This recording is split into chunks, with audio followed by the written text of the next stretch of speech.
Hi everybody, it's Globin here, back with another deck profile, and today we're going to be doing a really fun one that I loved in the past. We're going to be doing Infernoid, because they got a crap ton of support, and it makes them an a good deck now, instead of a bricky mess.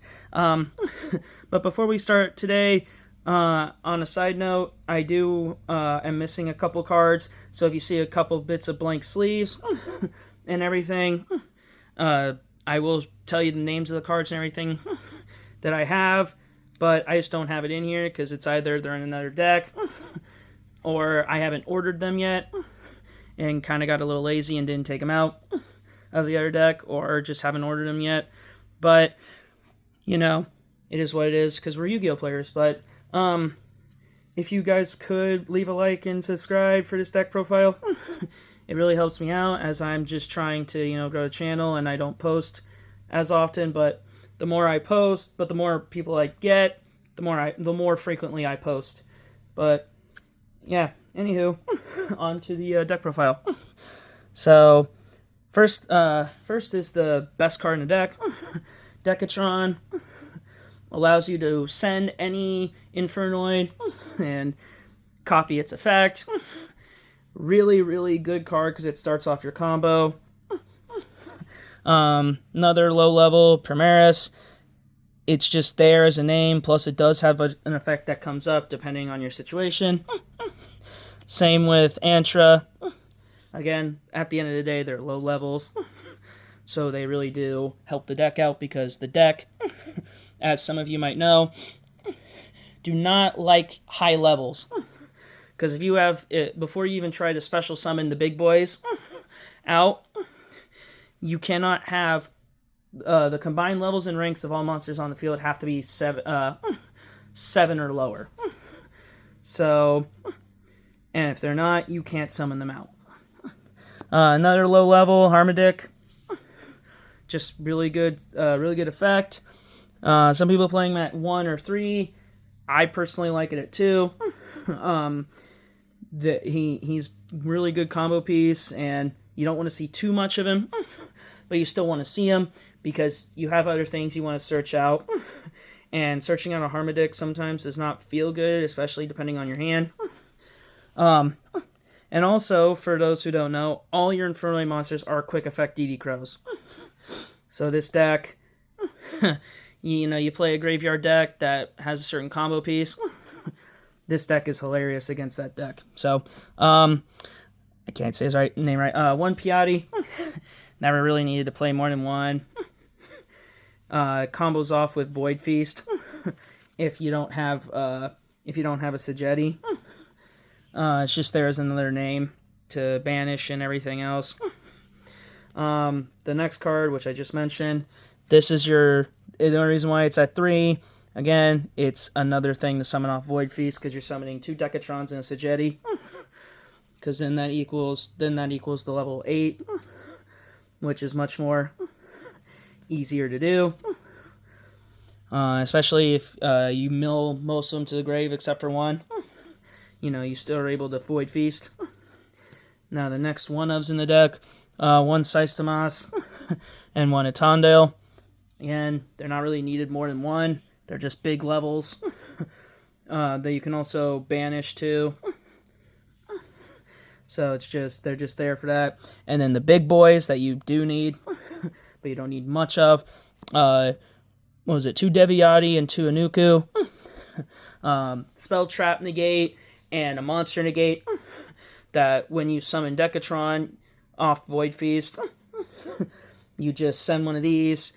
Well, you send both of these, and you immediately have a Spell Trap negate and a monster negate on top of whatever. Also, they're board wipes. If I remember correctly, the Anuku was the monster negate, I think, but whatever. It's Anuku's the board wipe for monsters, and Deviati's the Spell Trap board wipe.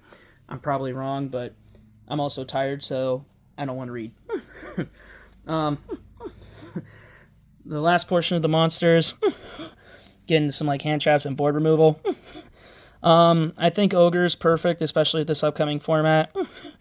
With Fiendsmith, you kinda really just want Ogre for that removal. And then the 2 Santa Claus, because what a lot of people don't realize with Santa Claus is he doesn't suffer from the kaiju effect. So if you open 2 of them, you can just be like, oh hey, that's nice, 2 monsters, tribute, tribute. So it's a really, really good piece. Now moving on to the spells. We've got here 3 Void Vanishments. Now, this card helps with your level issue, because it says all monsters who are level 2 or higher immediately become level 1s, so it really helps building up a bigger board.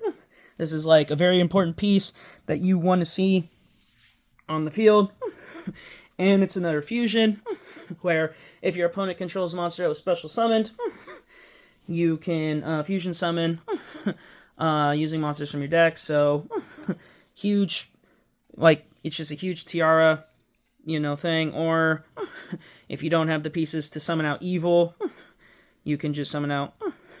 You can summon out evil and get your combo rolling. The next one I play 2 of, 2 Void Vanishments. It's a searcher, but hard locks you into noids. So that is that's a problem sometimes. But the other effect is if an infernoid monster battles except during the damage step, you can send this card to the grave and banish that attacking monster. So a really funny little battle tech, especially if Tenpai isn't fucking paying attention. They are just gonna absolutely get rickrolled if they're not paying attention to that. I mean, they can chain out of it, but they have to go their effects first since they're turn player, and then mine goes chain 2. So if they're doing anything, which I usually they usually do it during damage step, but force them to do it early is also sometimes funnier. Then the next one that a lot of people are split on is 3 Void Reignitions. Some people play it at 1, some people play it 2, some people play it at 3, because a lot of people are only looking at its hard once per duel effect, which is it can return up to 11 banished noids to the grave. That part's really good, but the first effect a lot of people don't realize, you reveal 1 Void Spell or Trap in your hand, discard your entire hand, and then draw that same amount that you discarded. So it's kind of like a hand fixer. And that's the once per turn effect, and the reborn and the return from banish is the once per duel. This is a really, really good effect that can help you get stuff back. And then the last void spell is Void Breach. Mostly just there for an attack point gain. That's about it, but it's also just another really good one of. Now on to the rest of my spells, the fusions. I play 3 Dark Fusion. This card's insane because it lets you fusion out a fiend using monsters from hand and hand or field as material. And then if you do it, they can't target it. So Impermanent Veiler are useless, especially if you bait out the Ash, which they almost always use it on Decatron. So having that in your hand is just hilarious, because then they can't do anything about evil, and you've already just started your combo off great with evil, and you have so much resource that even sometimes a Nibiru doesn't hurt this deck. This is a substitute for Instant Fusion. Instant Fusion's really good, because sometimes, depending on your hand, you don't have enough to fusion, and you just want the evil. You want the evil out on field, so you can just immediately do it. It's really good. And then on to the one-ofs. The one-ofs is card destruction. Milling your whole hand to draw another. Or just refresh is really good. Reasoning, just the only monster you're ever going to be special summoning is Decatron, because all your other monsters cannot be special summoned. And then Monster Gate, same deal. you have to, the only card that you can summon off Monster Gate, again, is Decatron. Still, you're really big chilling with these if you open them up, because then you're going to load up your grave. Also, I forgot to mention, this is a 43 card deck, simply because right here, just more board breakers, and especially going second. 3 droplet, self-explanatory. You just discard a bunch of stuff, which is just a really good board breaker. Plus, it loads your grave up with what you need. And then the traps, the only traps I play, 2 Void Feast, self-explanatory. It gets combo pieces out during your opponent's turn, which end up out in the gates. So, super good trap. You can play one of, but you do also risk the chance of milling it, and you don't always have the best stuff to get it back. Next, I'm on to the extra deck. I am missing 3 cards, like I said, for the extra deck. Starting off with the fusions, 2 evil. A lot of people do 2 evil, 2 flood, or 1 evil, 2 flood. This deck is great in the grind game, and your extra deck is very loose. But what I found out is having the second evil always helps you push for game. If otherwise, your opponent stunned you, but doesn't have a lot of combo. This card's huge. And then the next fusion that I play, it's going to be an empty sleeve, is Tiara. Getting off Tiara's effects is really funny. Now on to the link ones. 1 gravity controller. It's just there so I can link off. Anima, especially going second, if they play into the Amazon, that's their problem. I did add back proxy, because if you don't open up any spells to fusion, proxy just really helps you fusion off to get out evil. Especially, it's just really huge. Then we've got IP, which combos greatly into, the SP and the Hida. Your deck is fire, so having Hida in there, especially when they drop the Ash on you, is really, really funny. Sorry. Then your Link 3s, Unicorn and Prometheum. Again, this whole deck is Fire Fiend. So when Prometheum locks you in the fire, you do not care. You just don't care. This deck it's just funny, because you can leave Prometheum if you have to on the field. Then your next Link 4 is Infernoid Flood. I only like him at 1. And then Ambler Whale, again, another one of to spin off with Prometheum. These both, Flood and Ambler Whale, both spin off with Prometheum. It just depends on what you have and what you want to do, because they're both fire. So, and then the next 4 is this guy, because it combos off with Zelantis, and we all know why he's there. And then the last card can be, honestly, the last card is anything. I'm not fully done with it. It just really depends on what you want. When I find the card that works well, I'll update the list in the description. But that card can be literally anything you want. You're mostly just profiting off lower links, and the higher link that you care about the most is pretty much Flood, which, yeah, I know you can play a second Flood if you want. But you could also play another card like Access Code. Again, just in case you're unable to search out Breach, and you already have Link 3s, and Link 4 is already in the grave, which pushing for game shouldn't be too hard with this deck. This deck is not really... it's pretty easy, because Flood's a 3K, which you always leave Flood on field, and getting out your big levels easily are not really hard to do. So, but, you know, just depends on the match, and depends on what happened if you, you know, stopped your opponent.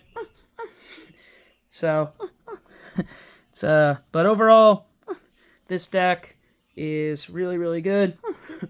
But the problem is, with how our formats are going, you're not going to see too many people going into this.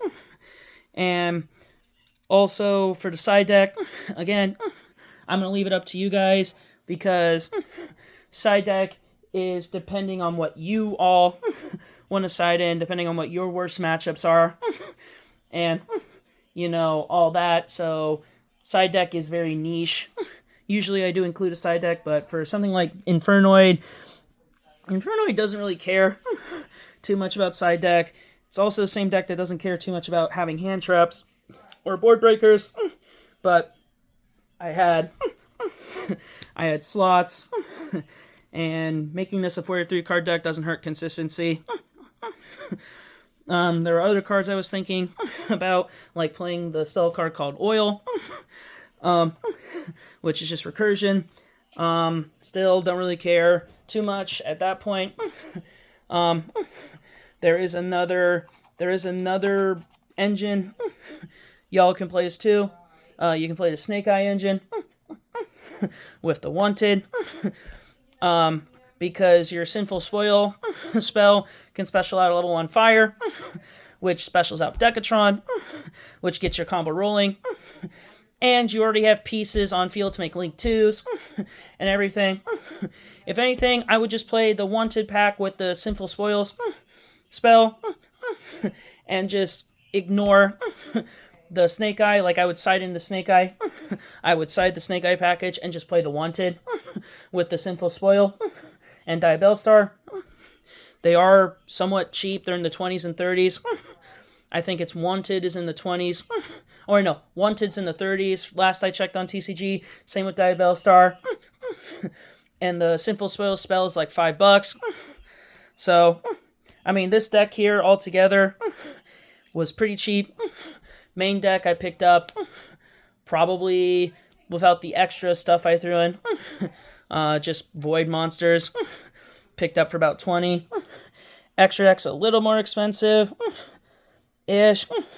Like your Floods and Evils are you know, the most expensive stuff. And you don't have to play Raging Phoenix and Zelantis if you don't want to, but it's just more removal especially if you're going second or late game stage where your opponent didn't kill you but sets up a board that's quite annoying. You can just get rid of it, or, you know, do much more, which is funny. But anywho, guys, I appreciate you guys tuning in to the profile, and sorry for the stutters that I have. I got some issues, but again, I would like it would mean a lot if you would like, comment, and subscribe. And I did hope this profile helped some of you out. When I fine-tune it a little more, because I am probably going to fine-tune it more, I'll post another video with an updated list. And if you guys have anything that you want to see, like, included in the deck profile, or, like, that could help me out, I'll take the suggestions and everything and try them out. But anywho, I once again greatly appreciate you guys tuning in. Hope you guys all have a wonderful week. And don't forget, premiere event for Infinite Forbidden is coming out this week. Go and do it. I heard the mat's gonna be lit, and, you know, entry fee for Infinite Forbidden packs. If you pull crazy, that's money cards that, you know, you can use or keep. But hope you guys have fun at those events, and hope you guys enjoyed this video. I will see you guys all in the next time. Peace.